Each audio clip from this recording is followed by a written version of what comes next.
Hello, everyone. Thank you so much for being here. Geminme here, the podcast. Thank you, Angelica. Today we have Angelica Vazquez here, and we're going to be having a chance to speak to her about her story. So I just want to open the floor to Angelica. Angelica, tell us a little bit about who is Angelica Vazquez. Hi, thank you so much for having me here, Catherine. I really appreciate this time that you have for me and for allowing me to share my story. My name is Angelica Vazquez, and you can also call me Angie. I am an abundance life coach for millennials, and I'm also a licensed massage therapist. So you can kind of call me like a wellness fairy. I have a hiking coaching group. So I just feel like I don't know, I couldn't pick one. I feel like my business is called Living the Badass Life because it just encompasses so much wellness and it's like full rounded. Like, we have the coaching where we talk about mindset, but then I also do massage therapy where I work with people's bodies and energies. And then I have my hiking group where we get to also talk about our mindset, but at the same time we're like releasing any of that tension through hiking. So yeah, that's who I am. Awesome. Thank you so much for sharing that. And yeah, I love that comprehensive, right? Like holistic view to the body, right? Because I feel like sometimes, I mean, we were told in school that, oh, you treat the symptoms or you like focus on one thing. But I feel like everything is connected, right? Like our wellness, our mental health, our bodies, physical health, emotions, etc. So it's really good that you're focusing on like a holistic view, and I really love that. Thank you. So I always ask my speakers to elaborate a little bit about their upbringing and their childhood. The reason why I ask this is because I feel like a lot of our behaviors and um, I would say current circumstances are really illustrated and formed by those early times in our life where, maybe, your upbringing was difficult or not, but I'll let that, I'll give you the little framework of why I asked, just so you know, but I'll open the floor for you to tell us a little bit about how that was for you.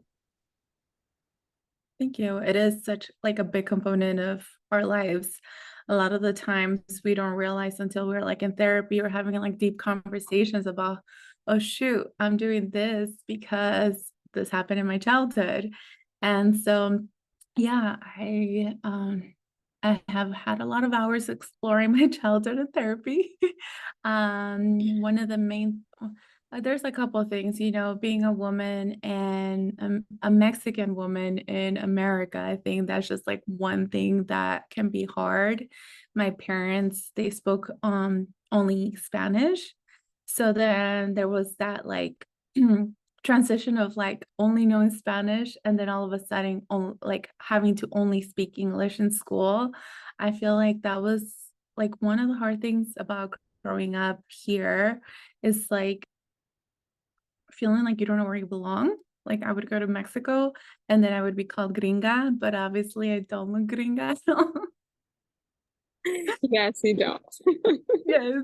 So I'm like, okay, but because I was from here, they're like, oh yeah, and then like I have an accent when I go to Mexico and I'm not, fully remembering all the words. And unfortunately, that still comes up. Like if I'm nervous and I'm talking to someone and it's in English and I know my whole like English vocabulary, if I'm nervous, my Spanish accent will come up. Yes, And yeah. then vice versa.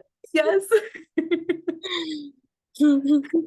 Yes. And then like if I'm like, let's say in Mexico or having a conversation in Spanish and I get nervous, then like the gringa accent comes out. I didn't notice that until you said it. That's crazy. Yes.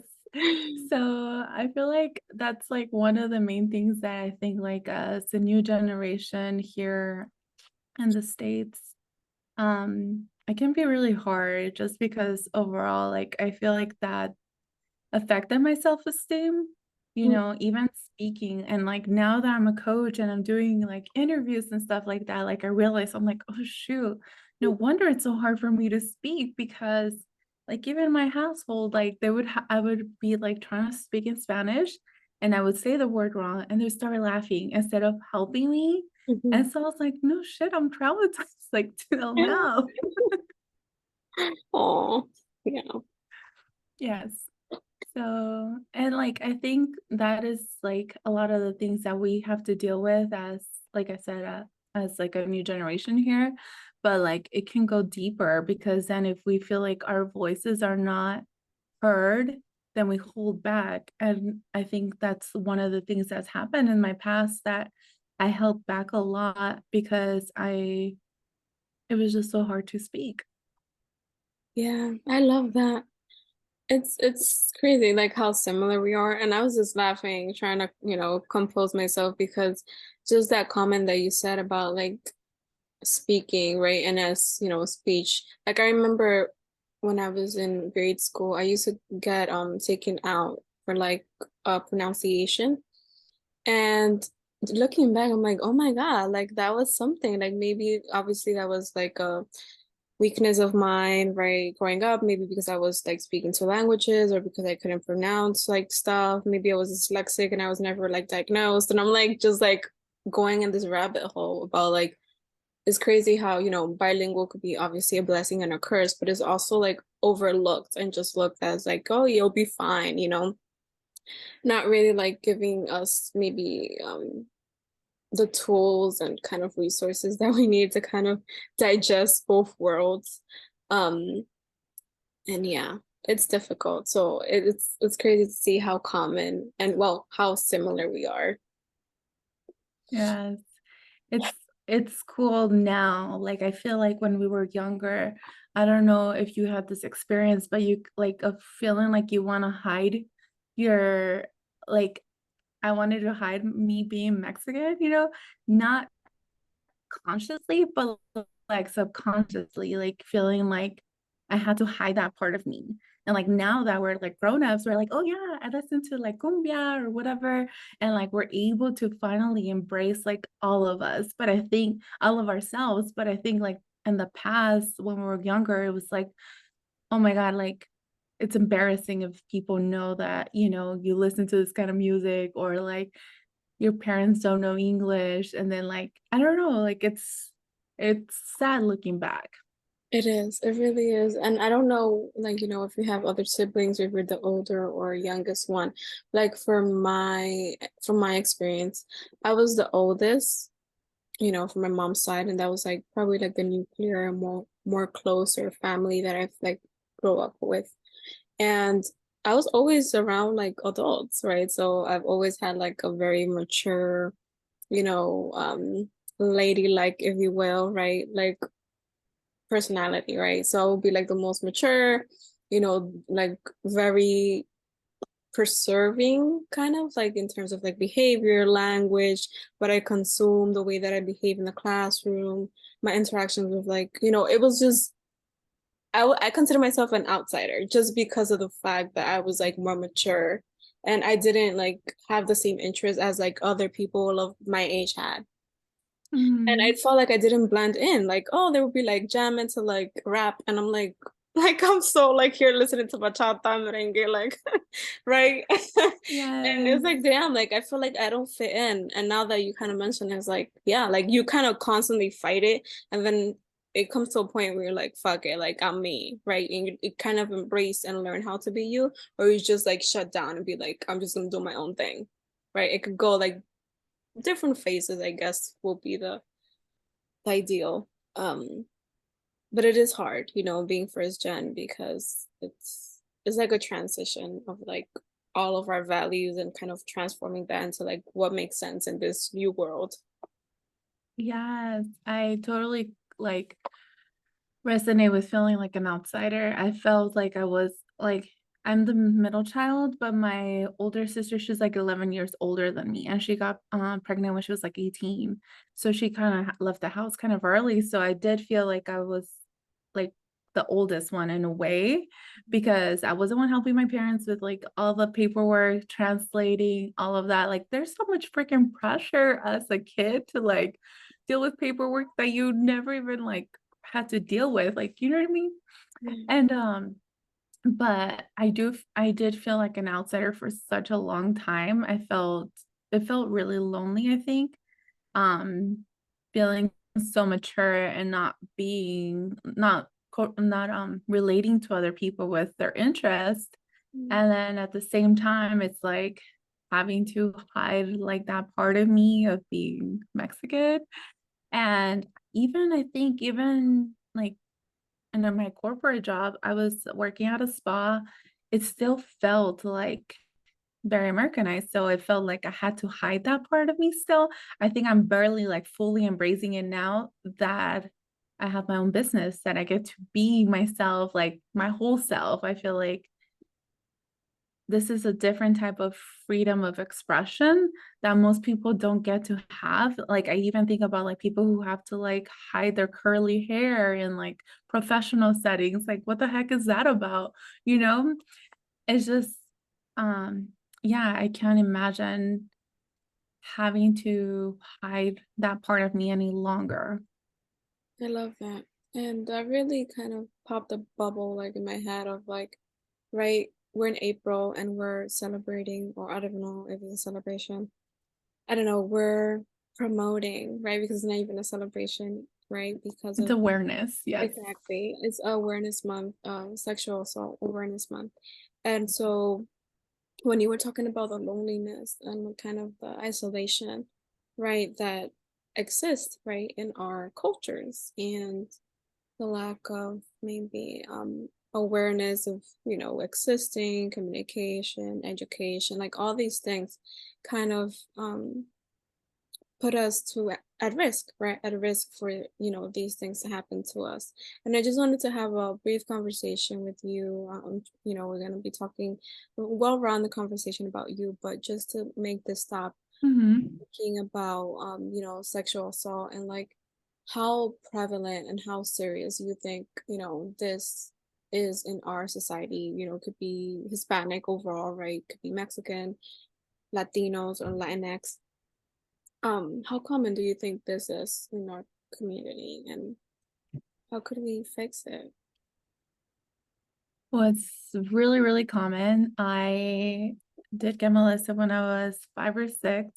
And part of what I did bring up about the like feeling like I didn't have a voice at such a young age, or like I couldn't share my voice, is like there was many components to that, right? So I was abused when I was 5 or 6, but I had never told anyone until 2020, which was 3 years ago.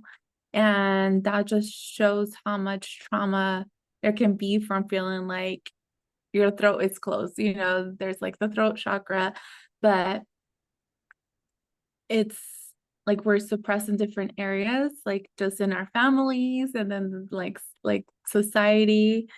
And it makes it so much harder to come out and like have these conversations of like, hey, this is what happened to me, because it can feel terrifying. Like, what if someone doesn't believe you? What if someone blames you? So I think it's really, really common in our community. And I think it goes back to how we raise boys and girls. Mm, I think a lot of people go straight into like, those people need to go to jail. And it's like, yes, there should be justice and there's, a place, but there's that to be done.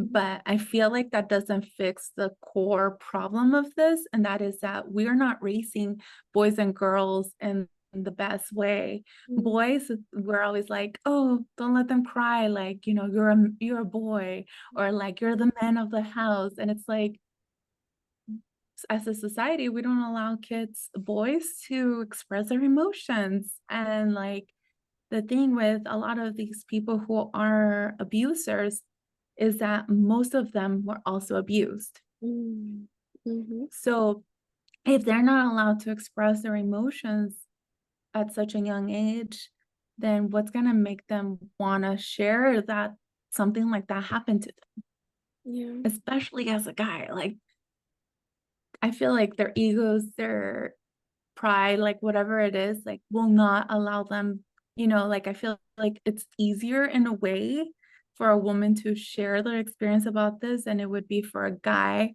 because guys are not told to share their emotions, share their experiences. It's like, no, just toughen up and get through it.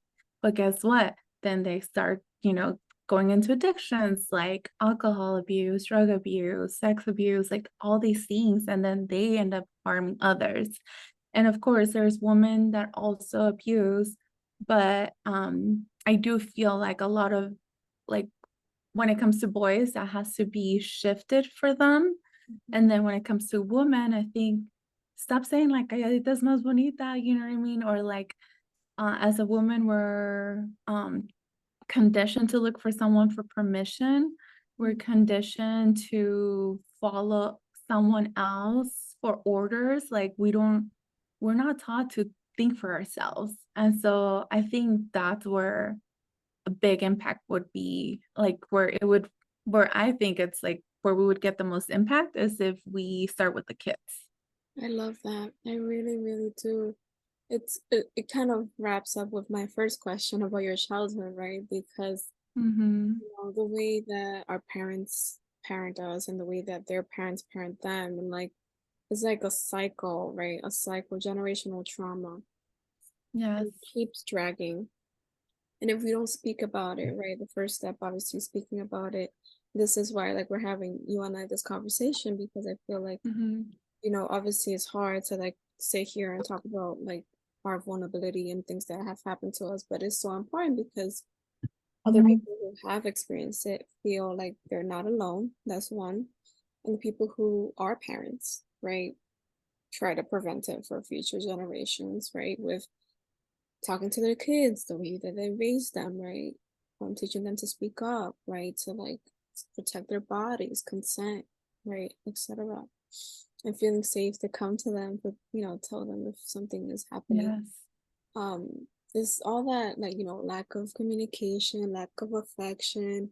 I feel like a lot of our culture is, excuse me, based on like discipline and like authority. Like, parents have first and last say, and you like have nothing. And like that really kind of leads to that like silence and the isolation and that like ability for things to happen. Yes. And I think, like you said, there's a lot of like discipline that comes with a lot of shaming.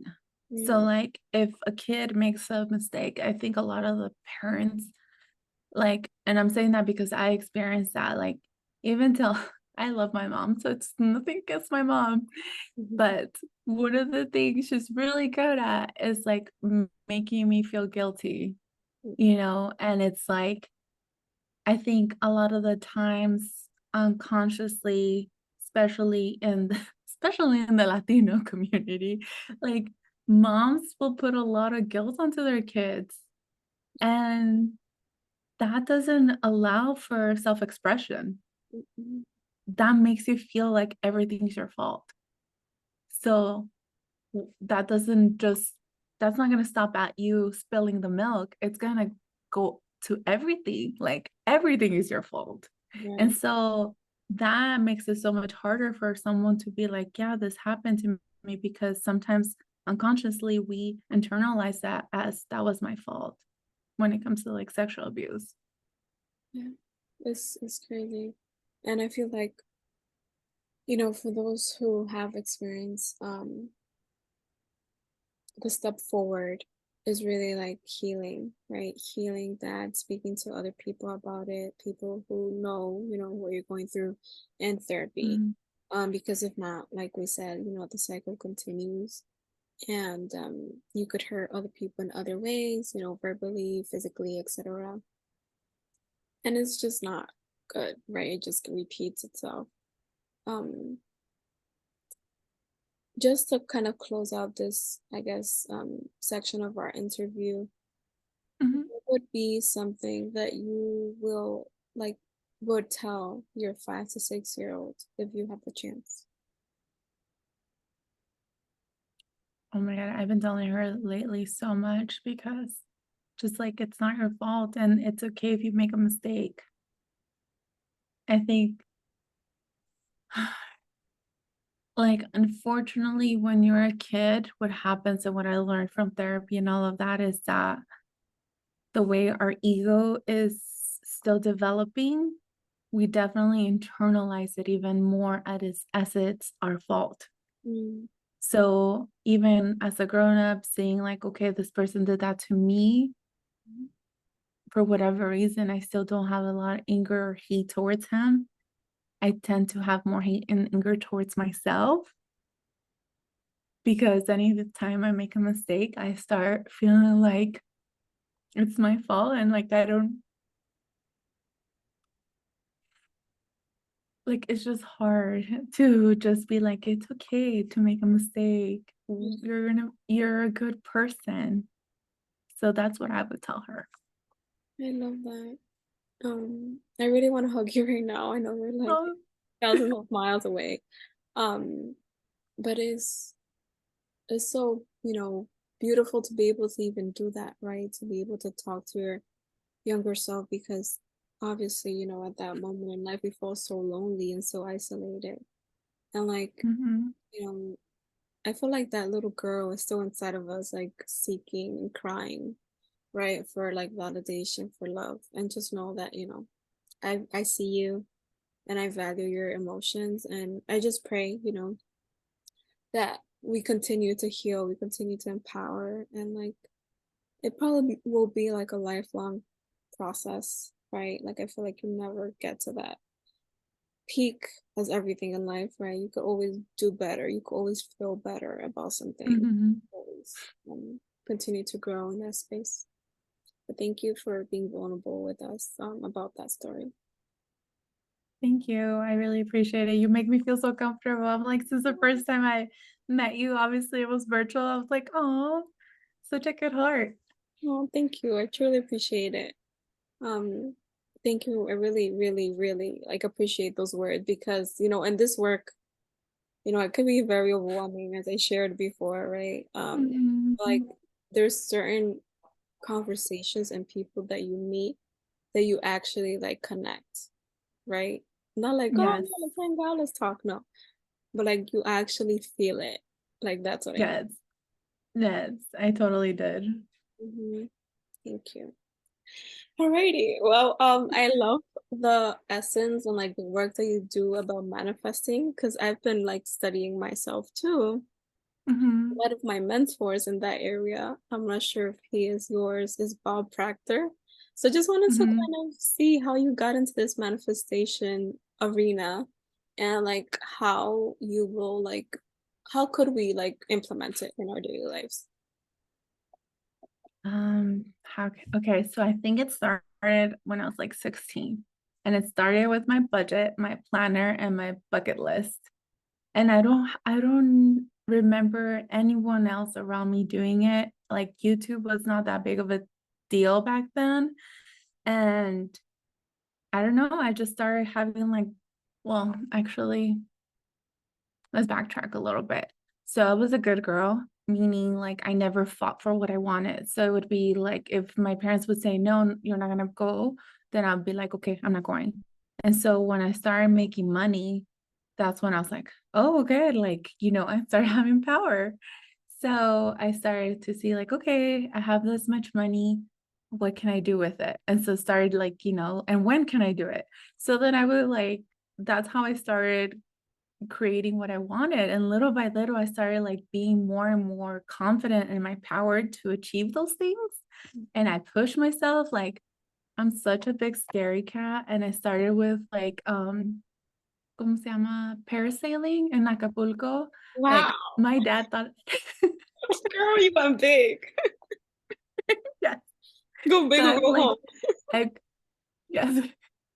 Well, I worked my way up to skydiving. So I did the parasailing, hot air balloon, hang gliding, ¿cómo se llama? The zip lining. And then finally I jumped out of the plane. I don't think I'll ever do bungee jumping, but I don't know. I feel like it was like an innate call. And I don't know if you've studied human design Oh well. or you've heard of it. Have you heard of human design? Mm-mm. so it talks about like the different ways you manifest.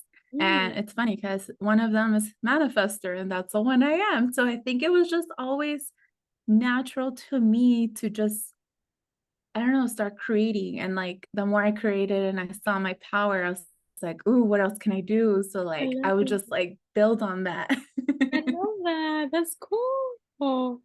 Oh, so would you say the essential toolkit for manifesting is a list, a journal, and what else?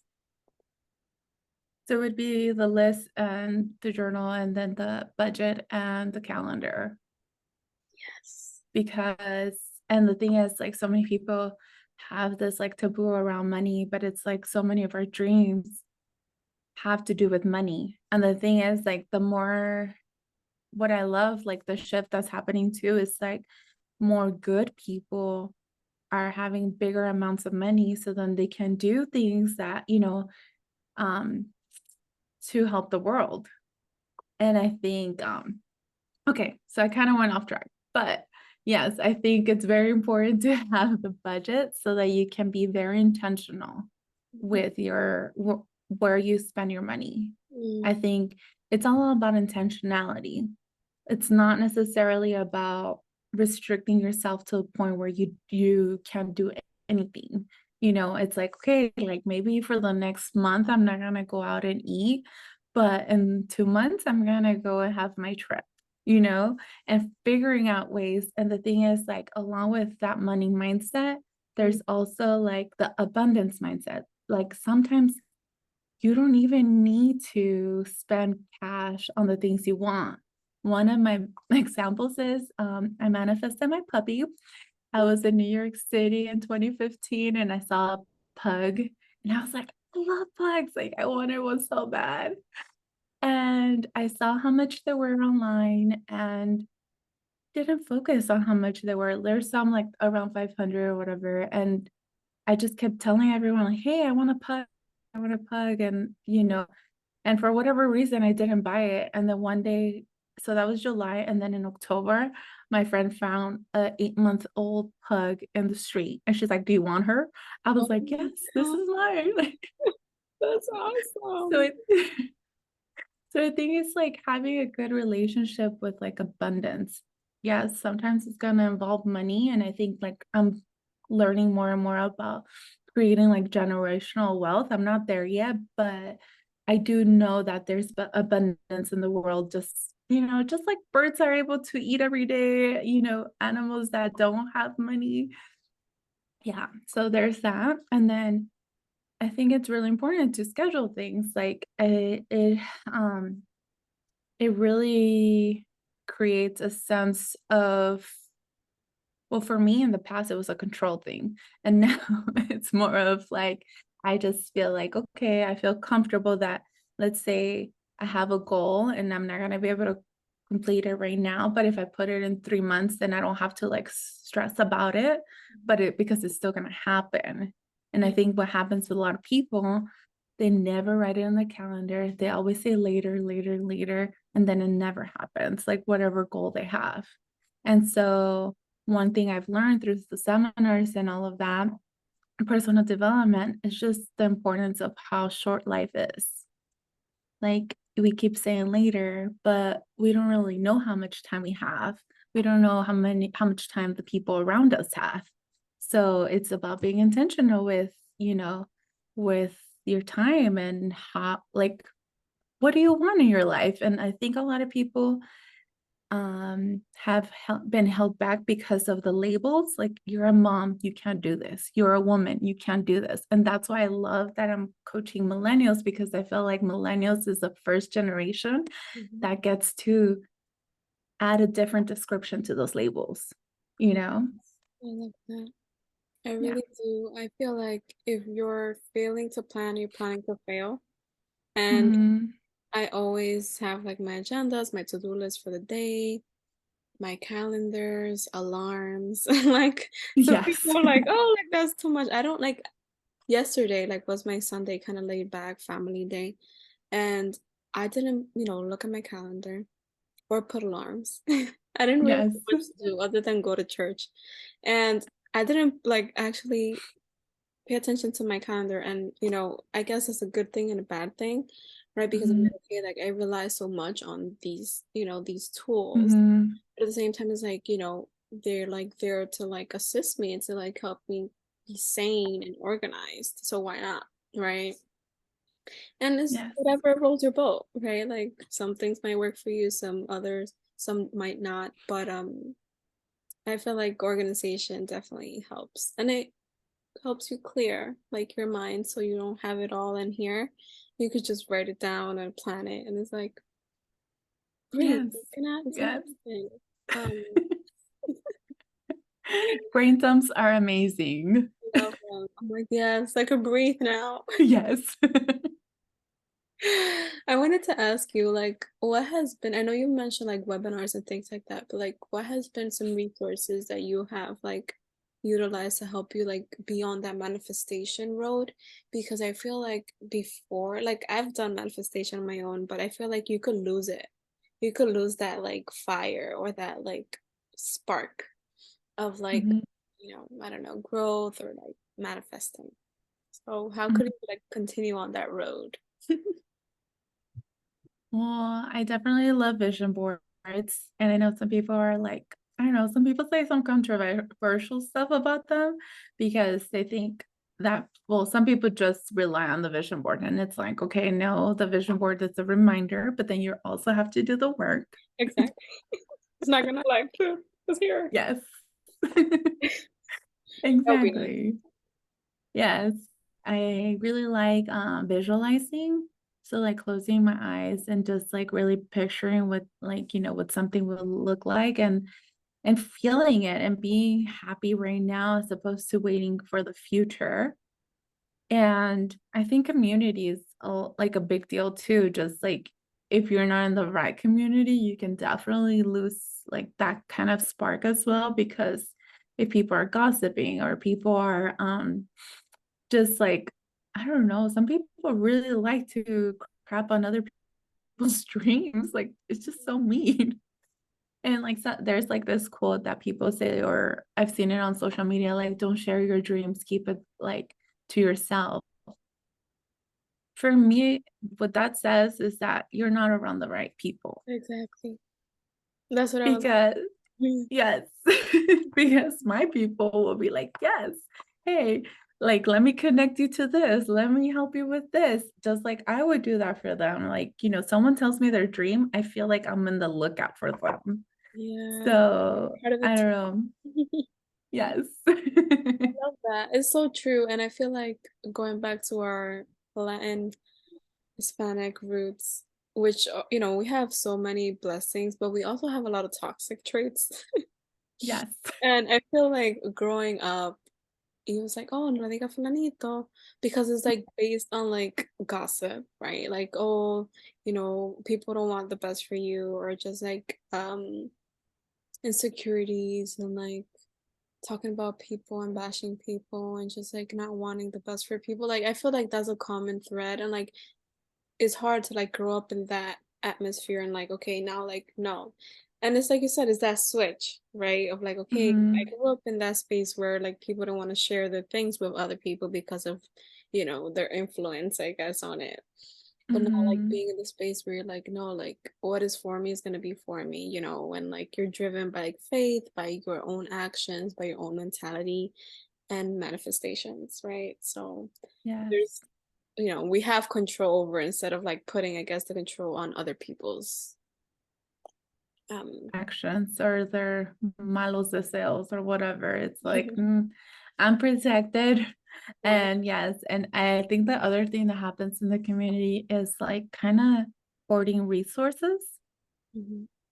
Yeah. Like, It's, um, like I'm doing better, but I'm not gonna tell you. Like, and I'm like, let me share all my resources. I want everyone to be abundant as well, because there's enough for all of us. There's enough success for all of us.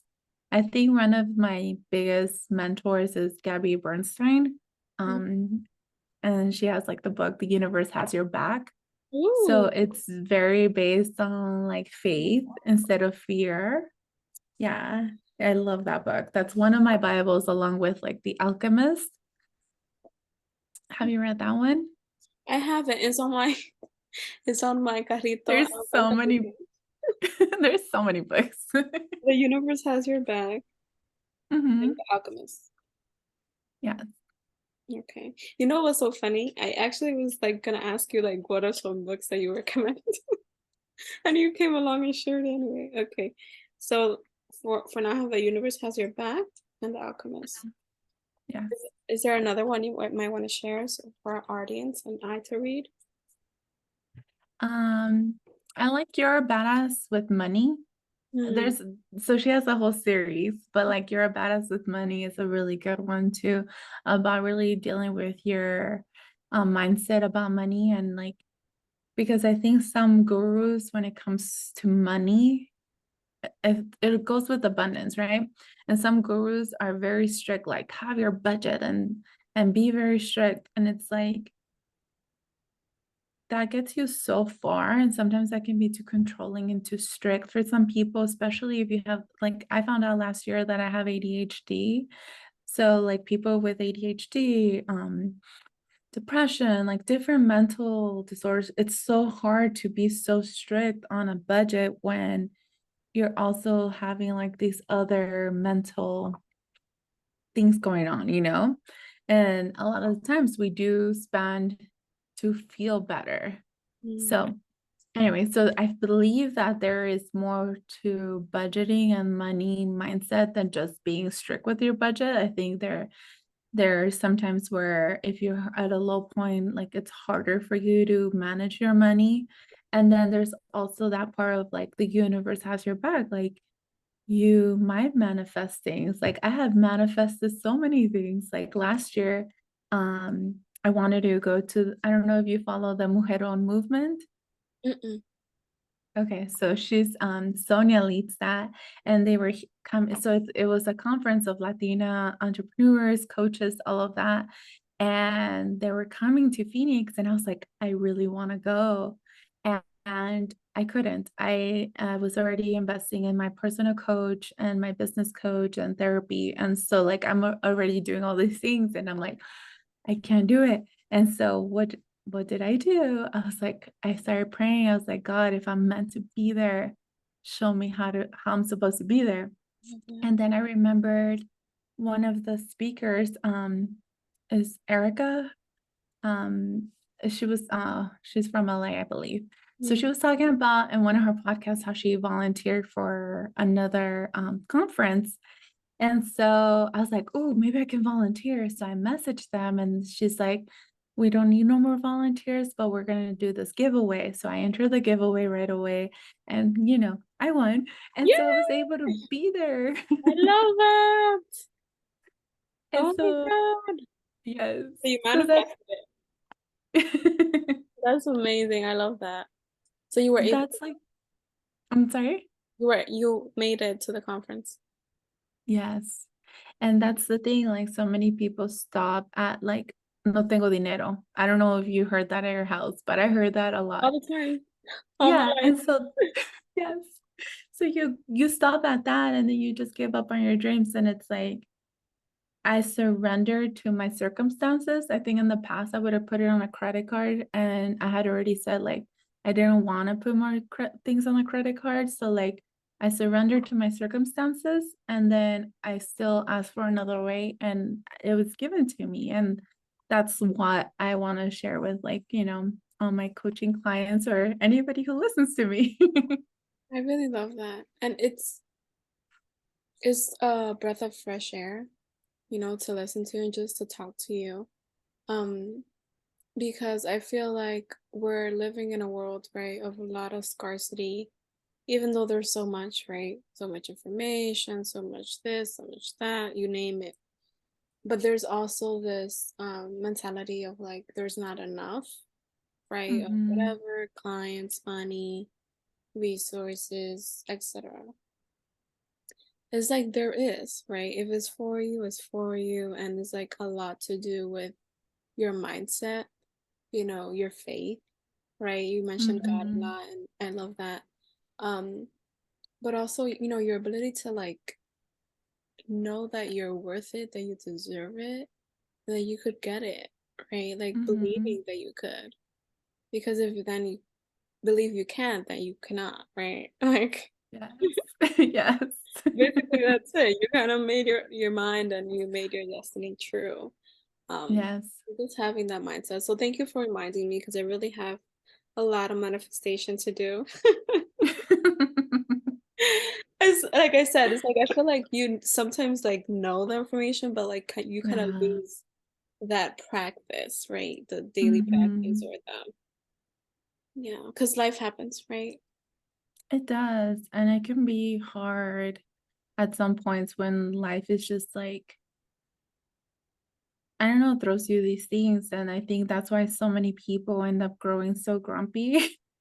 So I have this thing or theory or whatever that most people either grow up and be like that old grumpy grandma, or they end up being like the life of the party. And like at one of my vision boards, I had this older lady with like a pink furry thing and just like rocking it because that's who I want to be. So that's what I try to remind myself, because I think so many people have so many life experiences that really hurt. Like last year was really hard for me, but like I didn't want to let it like put me into depression.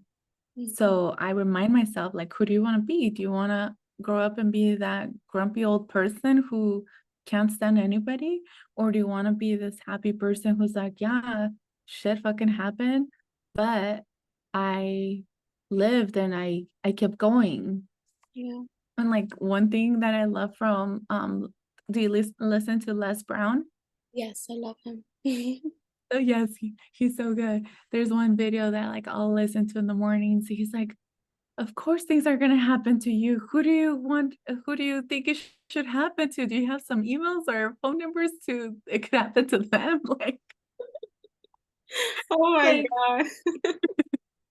That's so funny. It's so true. And it's like I listen to Rim Rons too. I don't know. Jim Rons.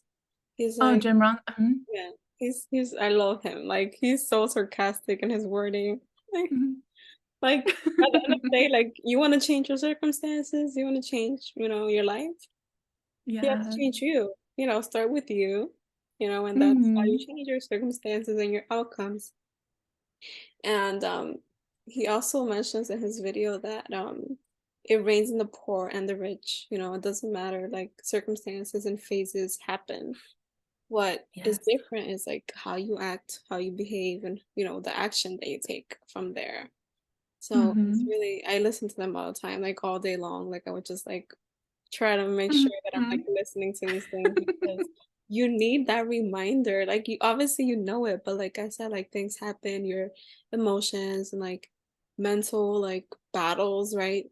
Um, I also believe I have ADHD. I haven't been diagnosed. I actually asked my therapist about it, but she's like, "Oh, you should go to get tested, etc." So I'm like working on that diagnosis, but I'm like, yeah, I definitely have ADHD. Um, yeah, and it's hard, right? Because like before, like our parents could probably like be diagnosed with like 1,000 things, right? But they had no idea what it was. Mhm. And it could be suppressed with alcohol, right? Sex Yes. and brushed on the under the rug because they don't know what it was. But we're here, changing the narrative and changing the way we deal with things. And I'm just Mhm. like so happy that, to have this conversation with you. Um, because I mean, we have to, right, to empower the next generations. But I know that we're gonna be better parents if we do ever decide to be parents in the future. And yeah, Mhm.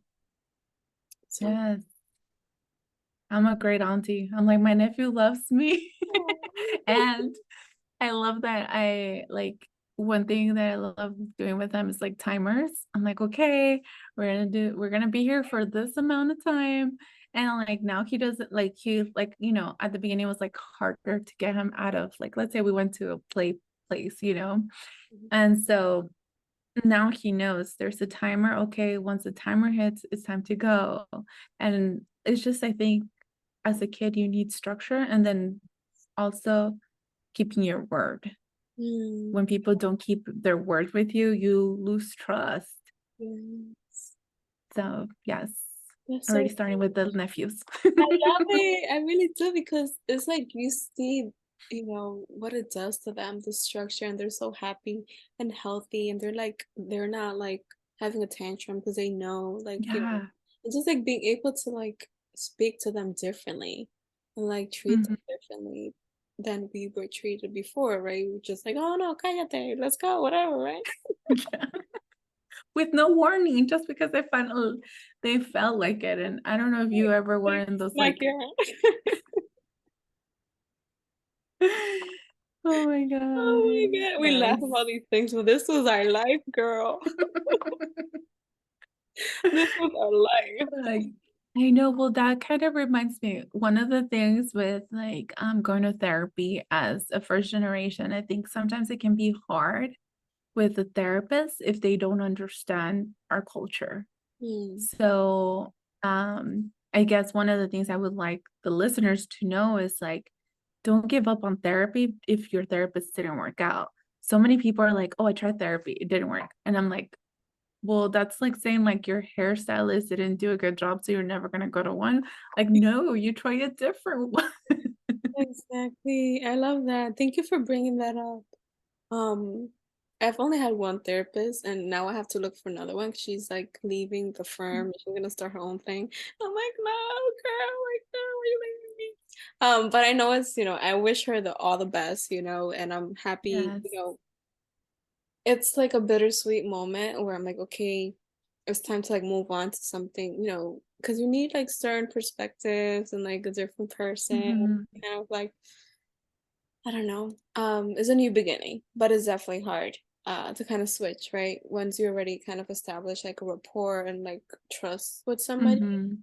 Yeah, to kind of move from that space is hard. it can be for sure. And I think one of the things that I really like about my therapist right now is that he does muscle testing. So when have you heard of that before? Never. I was gonna ask you what it was. So you can look up, it's called NET. And so basically he'll like, well, let's say we're having a conversation about something that's triggering, right?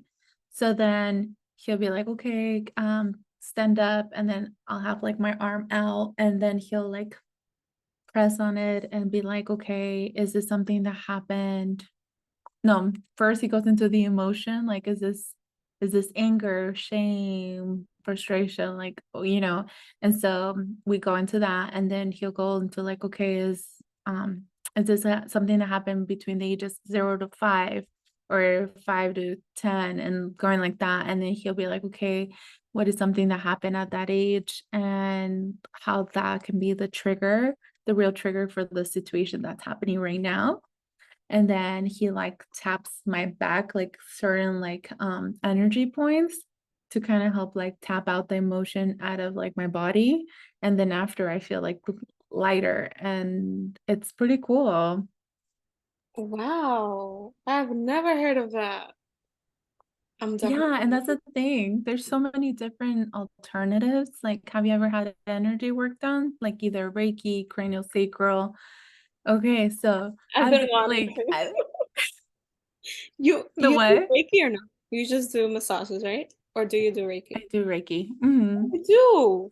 You know what I've heard of Hmm. people who do it virtually? I don't know how that works. Like, is that efficient? Because aren't you supposed to like be in the presence of the person who's doing it? There's people who I don't do it virtually. I prefer it in person, but there's some people that have done it they report that it has really worked for them. So, I mean, anything is really possible because even if, do you listen to Dr. Joe Dispenza? Yes. Hmm. I forgot which one of his books was. There was some sort of study where basically they prayed for some people that were, I can't even remember. I'm sorry. But basically, I'm it so just shows, I'm sorry. No, go ahead. I'll write down his name and do some research, but whatever Mhm. you give me.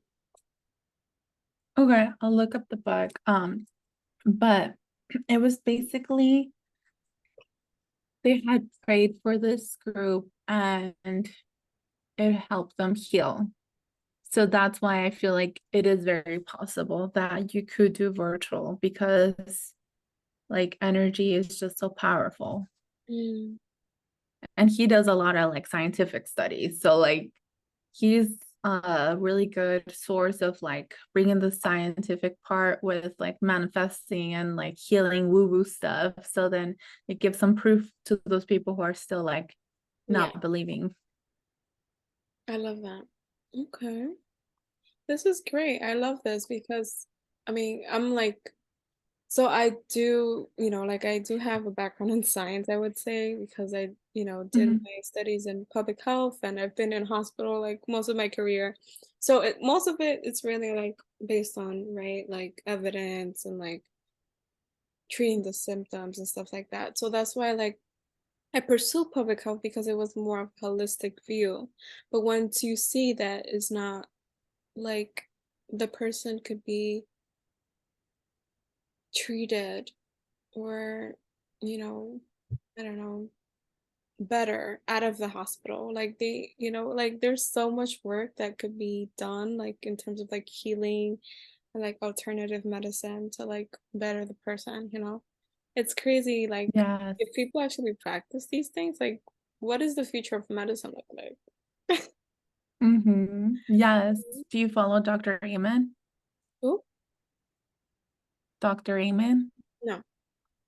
Doc Amen. I think that's his Instagram name. So Doc, DOC, and then Amen, like Amen, AMEN. So he talks a lot about the brain's health and how that has to do with mental disorders. Mm, And so like that brings another perspective to like maybe like abusers, like um people who have abused, but like then there's like people who have like schizophrenia who have killed other people, but that's because there's so much, you know what I mean? Like there's so much in our brains that if no one diagnoses us, no one, especially in our community, like what is therapy? Therapy is for crazy people, right? But it's like, no, it's not just for crazy people.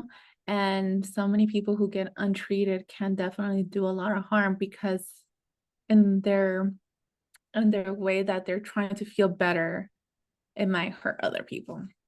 mm, yeah. I feel like mental health is still like a little receptive, but like we have so much work to do. I remember when I started therapy, I told my dad I had an appointment, and he's like, "Oh, what type of appointment?" Trying to be nosy. And I was like, "Oh, I have," and he's like, "Oh, therapy for what? Like, what's going on?" Well, he got all like worked up about it, and I'm like, "For life, like, to cope with life." And it's funny that at the moment, actually, I was dealing with his, I guess, affair. Like he was having an affair and then he was having a kid with like a 17-year-old, I was 16-year-old at the time. So, yeah, I need therapy because I was daddy's girl for like my whole life, and you hear living your life at a very bad, direction. So he was one of the reasons why I was Yes. going to therapy, but he was here like, oh, like, why are you going to therapy? What's wrong with you? Like, what? Like, you are. Well, it's crazy. Like literally, they can be so oblivious to the fact that of how much damage they've done, and that we could get help for that. I think so many generations before us, they just dealt like they just kept going. Like that's just what happens, you know. People mess up, and you just keep on going with your life, but it really, really messes and affects your mental health. Yeah, it's crazy. Like I see obviously before, people used to smoke a lot, like cigars, um, cigarettes, like it was very common. It was like a trend. I mean, people are still smoking. I'm not saying that it has decreased, but I feel like a lot of Mhm. people relied on like alcohol and other things, drugs and stuff like that. And now like, oh, people are like, oh, like people are so depressed. It could be, obviously the increase, but also like the awareness, right? Like before people wouldn't be diagnosed. It would just be a thing, right? Like Mhm. people would just suppress it with Mhm. like, alcohol and drugs and sex or whatever. And now people are actually seeking help, and it's like, oh my God, like there's so many people with depression, and there's so many people with anxiety, because people before didn't really seek help and we didn't know about it. Um, and now actually people are being open to the idea of being treated or like seeking help and things like that. And it's like, it's hard, right? Because like for example, I have certain like teens that are like younger than me, and I see them, they're like so over like worked with like their future, like what they want to do with their lives. And it's like they have this expectation like they're gonna like have their shit together. I'm like, no, like none of us have our shit together, like it's a process. Like it's not gonna happen overnight. Like give yourself grace. And Yes. it's sad, Yes. but it's also like they have so much expectations at a younger age now. Mhm. No, yes. I have a few people who are younger than me, and I'm like, "Oh, no," like, I could see myself in them and, like, how hard they are on themselves, and I'm like, "No, forgive yourself. You're gonna make so many mistakes, and it's gonna be okay, and you're gonna learn from them." Mm. And, yeah, it's crazy. One thing I wanted to talk about with ADHD, my therapist mentioned how a lot of people with ADHD also, I know I'm like going back, but it's just like you brought up like the whole drugs and alcohol thing. And so a lot of people self-medicate with, drugs and alcohol for ADHD as well. Mm. Just wanted to bring that up too. Interesting. Yeah, that's crazy. It's so crazy. Like this is just the tip of the iceberg, of like so much that it's wrong with like society and like things that are like hidden inside of us that we're Yeah. obviously suppressing, and we're ashamed or we don't know where to go, we don't know where to start. And I feel like it's Mhm. necessary. I mean, slowly but surely. It's not like you're gonna ever be at your peak state. You're always trying to be better. But this, like I said, this Mhm. conversation has been so refreshing, and I'm so happy, that we made this connection. Shout out to Leanne for connecting us. And she's amazing. Yes. I'm so happy she connected us. Yes, I was so grateful for that too. Yeah, she's great. I love her. Um, she's definitely like one of those people that you want to like have in your circle, because she motivates you, and it's like, the synergy of everything is just like it works, like it's natural. You don't have to force it. Yeah. Yes, I know. I love it. Any last words you want to share with our audience before we conclude this amazing conversation? Any last words? Oh my God. I'm like, hmm. Um, well, for one, don't think you have to do things alone, like this healing journey. There's so many groups and people who are wanting to help you. Um, and don't be afraid to go. I mean, okay, it's allowed. Being afraid is a valid feeling, Mhm. but still go for it. Like when I used to go to seminars, and I started going to seminars like 2014. And again, there wasn't a lot of Hispanics there, and a lot of my friends were not into self-development, but I would go by myself and I would learn and I would, come back and be like, this is what I learned and, heal. So, like, it can be scary and it could be a little frightening to go into whether it's seminars, coaching groups, or, any kind of spaces where people are healing because you get to be very vulnerable with strangers. But it's also like those places make you feel like, okay, if it's safe to be in those groups, then you can start little by little being safe to be yourself in public. And Yeah. like that's one of those things that I learned, like, okay, it was safe for me to share the fact that I was abused at such a young age to these strangers, and they helped me feel seen and heard and validated.